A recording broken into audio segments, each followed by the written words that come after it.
So good morning.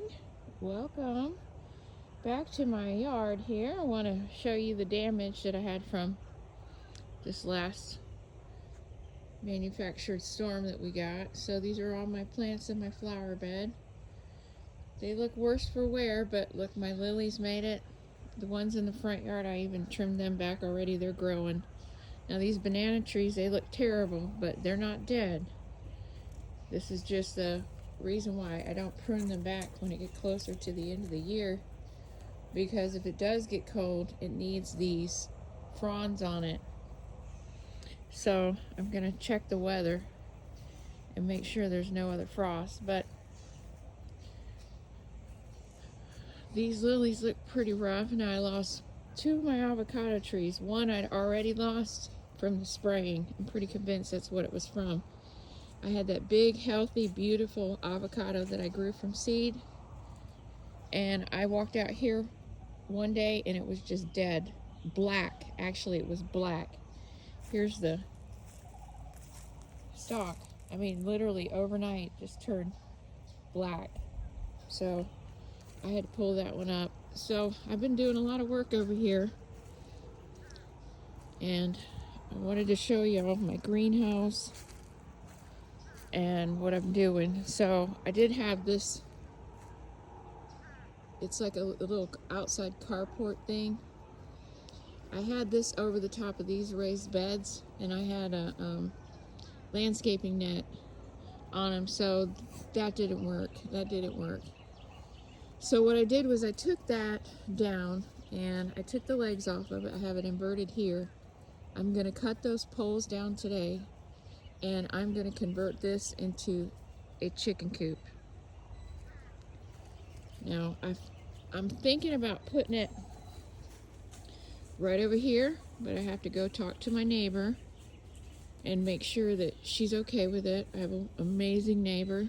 She used to be a farmer, and I'm so blessed to have her for my neighbor. And I'm thinking about putting it right there. We can't have any roosters out here, but we can have chickens if you live on the golf course, as long as you have them on one end of your house. And so my husband has all of these trailers and stuff that he uses for work over here, so that's not going to be possible. The other side of my house by my other neighbor, that's where our septic tank is, so my husband said no way. So I want to show you guys how my trees fared. Now my papaya trees here, they're going to be okay. And what I did was I covered them with a pillowcase, a king-size pillowcase. Then I put a trash bag on top of those, and then I wrapped the base of these trees really good with extra pillowcases. And they did all right. Now my raised beds, I'm going to leave these all here because they have this tree overhang to help filter out some of the pesticides, from the air. And I still got my collard greens growing there, and I have some radishes there, and my potatoes came up, so that's good. We didn't lose everything. I'm looking to see if my hibiscus sorrel tree is gonna live or not. My Barbados cherry tree looks rough, but I think it's gonna be okay. Apple tree looks okay. My pineapples do not look too good, but I have faith they're going to come back around. My little mango tree that I got in Honduras, I think it's a goner. I'm really upset about that. But my other mango tree, I think is going to be okay. My mulberry trees have no fruit on them, and I lost all my peppers. So let's go in here and look at the greenhouse. Now this greenhouse is almost 30 foot long, and I ordered it from Vevor, Vevor, and I paid $200 for it. Which, if you're going to try to grow food, we gotta have to have a greenhouse. So my husband ordered these these spikes that you use to hold down a trampoline, and they're 15 inches long each. And then I'm gonna tighten it up and cover spray the outside of this with like a wax finish, a floor wax finish, so all of the rain will pelt off of it. So I got a lot of room in here, guys. So all of these are all recycled. My son brought these back for me from a job clean out that he did. And so we're going to use all these to grow things in. Some stuff we have to put up front because if we're doing heirlooms, they have to be, or we can do them in the corners, but they have to be like 6 to 8 feet apart. Otherwise, they'll cross-contaminate each other. Well, not contaminate, they'll hybridize. So the lemongrass lived. I lost my allspice berry tree. Really upset about that.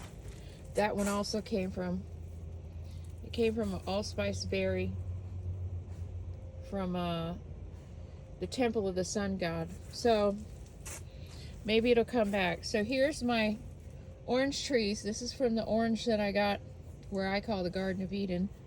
This is my orange tree that I got, but look what the citrus greening's done to them. We're gonna turn this around now that we've got this inside.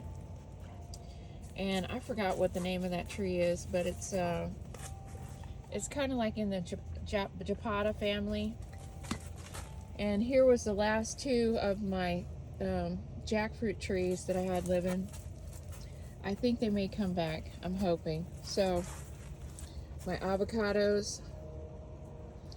All right, so over here is my seedlings. I moved my raised beds in here because squirrels won't stay out of them.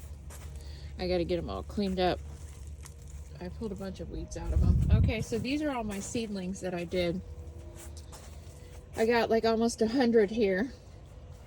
And as you can see, my pie pumpkins came up. My wheat came up. So this is white Sonora, and that's Bart wheat. And then these are acorn squash that came up. So I'm super excited about that. So these are all my other ones that I got. So I'm excited to have those come up.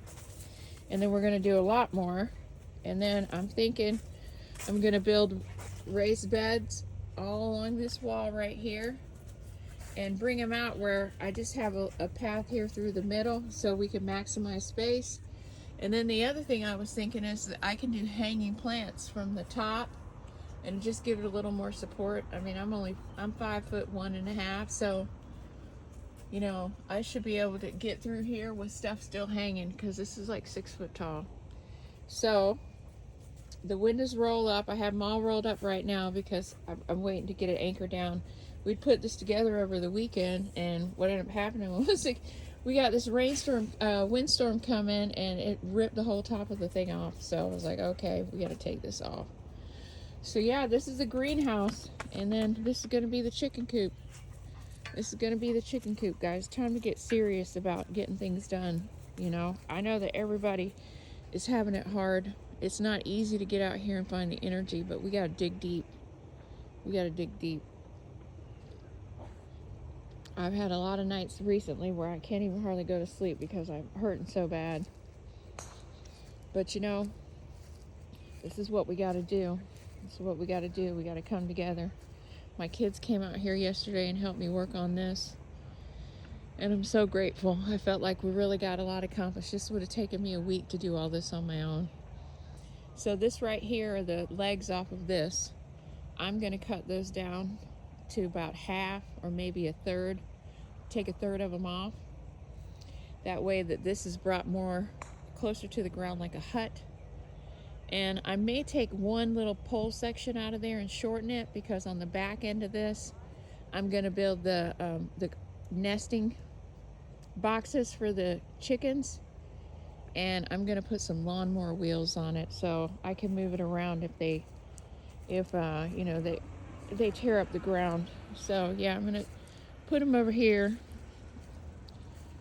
on this side of the yard, I think. I'm going to put them over here. Right around here.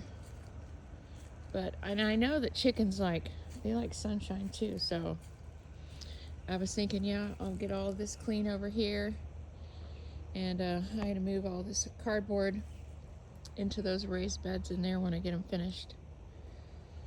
So yeah, that's what we got going on now. And so I've got some of these blue ones here that I'm going to put around the front, and those are going to be these companion planted boxes that I already planned out. That's going to have a heirloom. It's going to have an heirloom tomato, an heirloom onion, a basil, and there's one other thing that I had to go in there that I was going to companion plant all 4 of them in one of these and then put them in my front yard. That way we can keep the heirloom strains heirloom. That's how you keep them straight. You have to have distance in between. But so yeah, this is a setup, and I got to clean up my other trees, but I got to check the weather. And today is the 17th, so happy Lunar New Year, everyone. This is the first day of the rest of our lives, guys. So let's embody it. I hope everybody is doing good on their blood fast. It hasn't been an issue for me at all, honestly. I've been more than happy to stick with it, and I've had some really great soup recipes that I've made that I've just been making up. So if anybody's interested in some vegetarian soup ideas, let me know. I'll post the recipes on the channel.